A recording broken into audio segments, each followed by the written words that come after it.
Wednesday, November 13th. In Washington, the Secretary of the Navy, Frank Knox, after studying the action of the British planes against the Italian fleet in Taranto, warns that it would be wise to take measures to protect the base at Pearl Harbor, where the Pacific Fleet is anchored, from a possible Japanese attack. The Queen Elizabeth sets sail from New York, heading for Australia, where she will transport troops to Egypt. In Berlin, the Soviet Foreign Minister Molotov again meets with Hitler. After the meeting, he tells his counterpart von Ribbentrop that Russia is not prepared to relinquish its western access to the Baltic Sea, referring to the Kattegat and Skagerrak Straits, currently under German control. Later that day, an official dinner is interrupted by the British bombing of the German capital, and those present have to take cover in an air raid shelter. It makes a great impression on Molotov, who had serious doubts about the defeat of Britain. In Greece, heavy fighting continues between Italian and Greek forces in the Epirus region.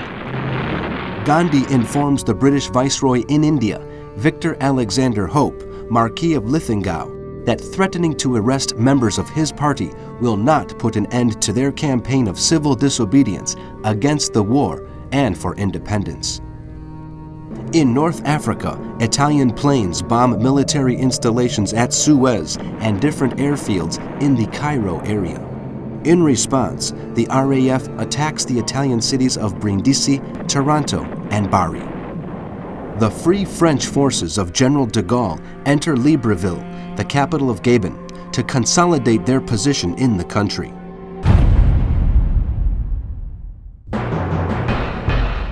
Thursday, November 14th. Soviet Foreign Minister Vyacheslav Molotov leaves Berlin without having reached an agreement with Hitler, convinced that the Nazi leader is planning to extend the Third Reich's hegemony in the Balkans. During his send-off, and as on his arrival, the International is not played. Admiral Raeder advises Hitler to focus on the Mediterranean. Italy cannot conquer Egypt, and we need the Suez Canal, Raeder points out.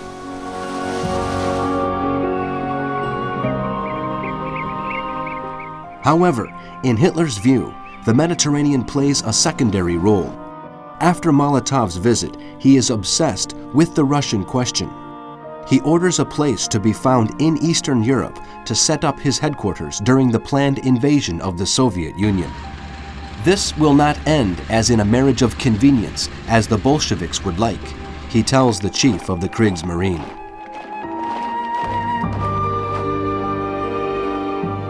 In the Battle of Britain, the industrial city of Coventry is attacked during the night by 500 Luftwaffe bombers, which follow an aircraft called Fanfinder, equipped with navigational instruments that locate the targets to be bombed. 500 people are killed. From the city's original 75,000 buildings, only 15,000 are still standing after the attack. The cities of London, Liverpool, and other targets in central and southern England are also hit. In Egypt, King Farouk delivers a speech in Parliament highlighting his government's prudent policies. During the session, Prime Minister Hassan Sabri Baja dies unexpectedly.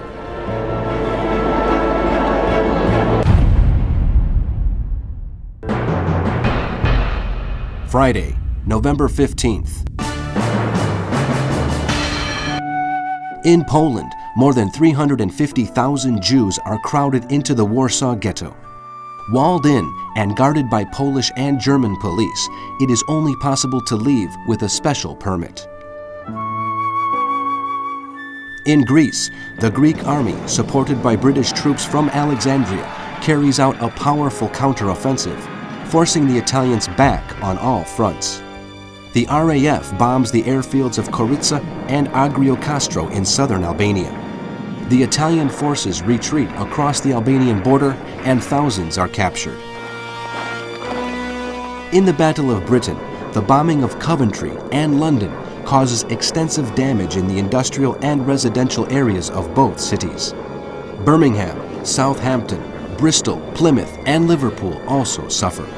However, the German attempt to terrorize major British cities is enabling the RAF to swiftly repair the airfields and air bases from which to launch defensive operations against the Luftwaffe. In retaliation for the attacks, the RAF bombed the German city of Hamburg and the weapons factory of Skoda in Pilsen, Czechoslovakia. General Antonescu arrives in Rome for talks with Mussolini about the integrity of Romanian territory. In Egypt, following the sudden death of Prime Minister Hassan Sabri, there is a government crisis as King Farouk tries to set up a new cabinet. The German ambassador in Madrid, Ebhard von Stroher, who favors Spanish neutrality, sends a report to Berlin asserting that if General Franco were to get involved in the war, it might be a heavy burden for Germany.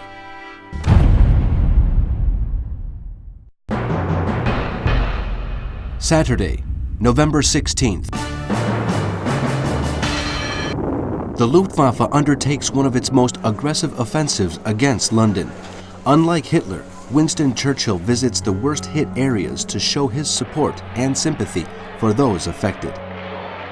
The RAF creates a special Spitfire unit of unarmed aircraft equipped with cameras to carry out reconnaissance missions. Meanwhile, RAF bombers carry out raids in Germany, attacking the Blom und Voss shipyards and the oil refinery of Renania Osag in Hamburg and causing the death of 250 civilians. Hitler sends a message to the Japanese people who are celebrating 36 centuries of the imperial dynasty. He encourages them to fight alongside Italy and Germany to achieve a glorious destiny. The Albanian region of Gorica is the scene of heavy fighting between Greek and Italian forces. An attempted Italian counterattack fails. Pope Pius XII receives the Romanian dictator Ion Antonescu at the Vatican. The Uruguayan government agrees to allow the United States to establish naval bases on its territory. In North Africa, the Italian Air Force carries out bombings in Egypt, targeting the naval base of Alexandria, Marsa Matruh, and the coastal railway line. The new government, after swearing allegiance to King Farouk, states that it intends to maintain a non-belligerent status. In the Battle of the Atlantic, U-137, commanded by Herbert Wolfart, sinks the British merchant ship Planter, and U-65, captained by Hans Gerrit von Stockhausen, sinks the Fabian.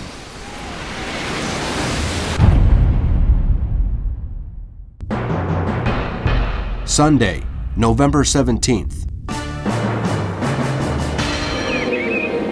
Hitler signs a decree authorizing the requisition of all valuables owned by Jews in Nazi-occupied France who have died, have been arrested, or forced to flee. In charge of the seizures is Reichsleiter Alfred Rosenberg. A total of 79 major art collections are confiscated by the Germans, most of them belonging to rich Jewish families, such as the Rothschild, which eventually end up in the possession of Göring, Goebbels, and Rosenberg himself. In Vienna, Hermann Göring opens the exhibition Wehrmacht, Victory in the West. Meanwhile, the Luftwaffe continues to attack British cities. London, Southampton, and Liverpool are hardest hit.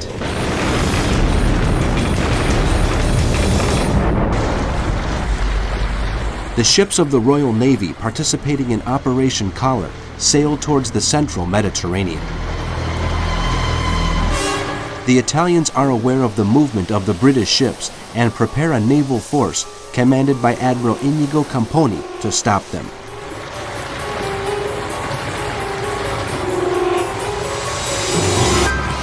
In French Equatorial Africa, General de Gaulle's forces take Port Gentil after having occupied Libreville. Gabon is now fully under Free French control.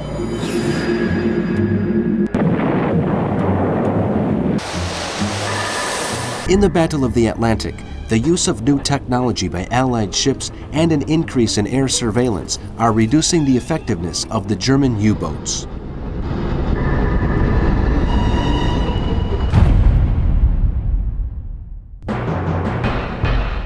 Monday, November 18th.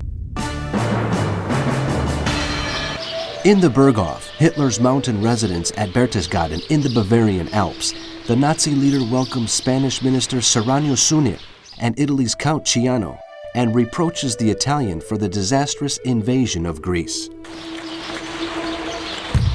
The British will establish air bases in Greece from which to launch bombing raids against the oil fields of Romania, he believes, declaring his intention to intervene in the area. The Nazi leader wants the Spanish to attack Gibraltar with the support of the German army and to close the straits to bottle up the British fleet in the Mediterranean. Suñer responds by saying that before declaring war on Britain, Spain would need 500,000 tons of wheat and at least 2 months of preparation. Hitler sees this as an excuse to gain time. In a speech at Nuremberg, Goebbels says that Europe will be liberated from British control. In Italy, Mussolini addresses the top brass of the fascist party in the Palace of Venice, blaming Britain for the outbreak of the war and asserting that we have to settle a long-running dispute with the Greeks and they will be defeated in less than a year. But the reality on the ground in Greece is very different, with fighting continuing in Epirus and in the mountainous regions east of Koritsa.